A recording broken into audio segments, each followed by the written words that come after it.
Hi, Mina Fies here with Synergy Design and Construction and Model Remodel. Today we're installing a manufactured stone in our primary suite sitting area. And Mark and I really wanted to bring the outdoors in, but we wanted to avoid heavy stones and things that were going to be really hard to install.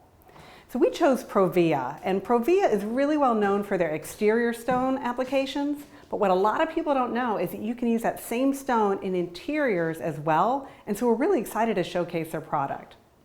Now we began with their visualizer design tool because that allowed us to really play with the different stones and colors in our particular home's application so we could make sure we knew exactly what it was going to look like before we went into install.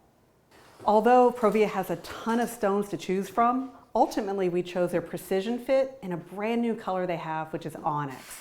Now we chose PrecisionFit because it's got these like long linear stones and you don't have to have grout in between. So it really went with our modern aesthetic throughout our house and it was really a great fit for us.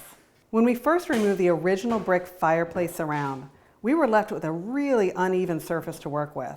So we had to fill in the gaps and we chose to do that with thin set mortar and then added cement board so we could install it more like tile.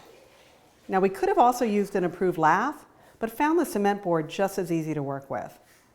We then applied a polymer modified mortar and simply stacked the stone just like we would in any other tile installation. We found the ProVia stone super easy to work with from beginning to end, from the visualizer tool, helping us be able to visualize it before we even chose the stone, all the way through the installation. We could not be happier with the result, and we're excited to really use their product in our next client's project.